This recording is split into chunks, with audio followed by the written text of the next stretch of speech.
The will they or won't they send Cubs phenom Kris Bryant down to the minor saga is finally over. They will. Bryant has been reassigned to minor league camp despite hitting .425 in spring training with 9 home runs and 15 RBIs. At the same time, due to MLB rules, the Cubs get to keep Bryant under contract for an extra year if he spends at least 12 days in the minors.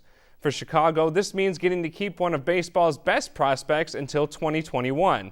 In addition to moving Bryant, Chicago also reassigned shortstop Addison Russell to minor league camp and optioned Javier Baez to AAA Iowa.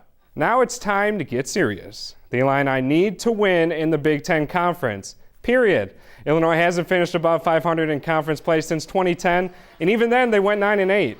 Big Ten games make up more than half of the Illini schedule, including the last 18 games of this year. Indiana came into Champaign Sunday and handed Illinois their first home loss. So the Fighting Illini need to fight back against the Boilermakers at the State Farm Center tonight at 8. Back to the NCAA tournament, also known as March Madness, also known as Bracket Madness, as the 68-team field has been announced for everyone's favorite frustration.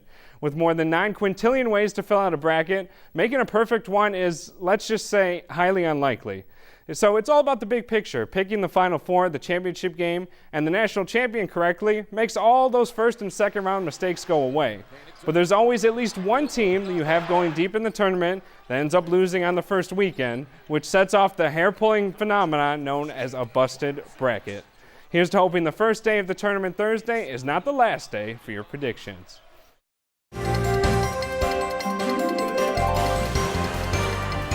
Day 2 is underway at Eastern Illinois University's Big Blue Classic track and field meet. And even with the rainy weather, the meet went on as scheduled. Running events started this morning with the men's decathlon, where EIU junior Eric Gordon took second place, followed by the women's heptathlon, and Eastern's Sarah Fisher took third. The lone field event today was the hammer toss. And while this is only the second meet of the outdoor season for the Panthers, EIU head coach Tom Akers knows it's important to do well and build momentum going forward.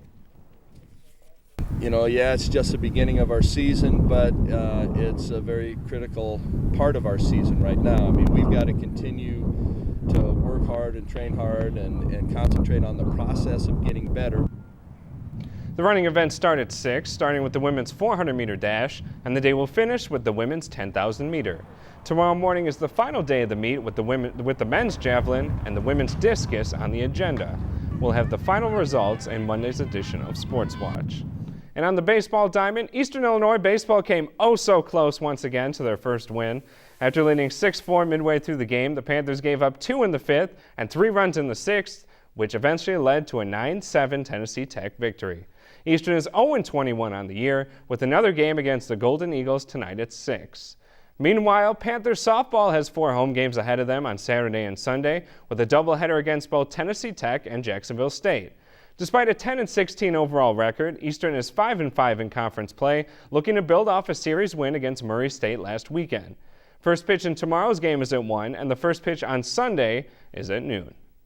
Starting pitching is everything, and the Charleston High School Trojans have plenty of it. Their baseball team is now 6-0 on the year, backed by 4 innings of one-hit ball from Colin McInerney yesterday afternoon against Windsor Stu Strauss. The game ended after 5 innings from the 10-run mercy rule, as Charleston scored 11 runs, with 4 of them coming off a grand slam by Dallas Wilson.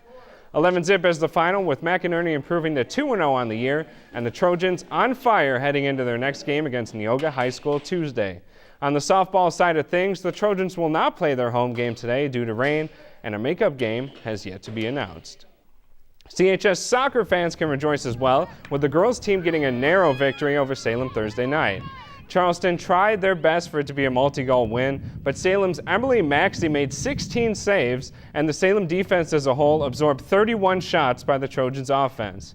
Kyla Reynolds and Catherine Smith had the CHS goals, as Charleston improves to 6-1 on the year ahead of 2 home games next week. The first of those games is a Tuesday game against Mount Zion, which is the only team to beat the Trojans this season. Chicago Cubs are looking to start their season strong like the Trojans and looking for a good turnout at their April home games despite the Wrigley Field renovations. Construction continues at Wrigley Field as they put up the Jumbotron and left, but the bleachers won't be ready for opening day on Sunday. Chicago welcomes the St. Louis Cardinals to town, who ended spring training with a 13-11 record in the Grapefruit League. Last time the Cubs and Cards met on the diamond, they were in Chicago, and the Redbirds won the series 2-1. And finally in sports, March Madness is coming to an end. The championship game is not until Monday, but the Final Four is this weekend, with fans flocking to Lucas Oil Stadium in Indianapolis. The tournament thus far has featured some huge upsets, many on the first day, with UAB beating Iowa State and Georgia State beating Baylor. The biggest surprise has been one of the Final Four teams, Michigan State, who enters the Final Four as a 7 seed. They'll be in action Saturday along with Duke, Wisconsin, and the heavy favorite, undefeated Kentucky. No matter what sport or time of year, if it's Mattoon versus Charleston, fans will pack the stands. Even the players can feel the excitement, throwing themselves around the court for one of the biggest rivalries in Coles County. To the highlights now, where Mattoon is a heavy favorite to win, playing on their senior night. The Trojans had something to say about that, keeping pace with the Green Wave after Mattoon shot out to a 7-0 lead early. But Green Wave senior guard Jared Pilson beats the buzzer here, giving Mattoon a 25-15 lead heading into halftime. The Green Wave found their rhythm in the second half, outscoring Charleston 40-22 after the break. This came as no surprise to Mattoon head coach Josh Forsyth, who thinks Mattoon just started playing their game in the second half. Started to attack in the second half. The first half we were just kind of throwing the ball around, not really, playing our style of basketball. Green Wave wins 65-37, dropping Charleston to 2-19 on the year, a number Trojans head coach Jim Wood would like to forget heading into regionals. That's a tough psychological hurdle to get over, but the guys have been good about staying positive all season. On the other side of the final score, Mattoon secured its first winning season in the last 22 years, a feat that Pilson knows is something to celebrate. Oh, it's awesome. I mean, it's just great to be able to accomplish that since no one's done it in such a long time. In Mattoon, I'm Nick Ruffolo with WEIU Sports Watch.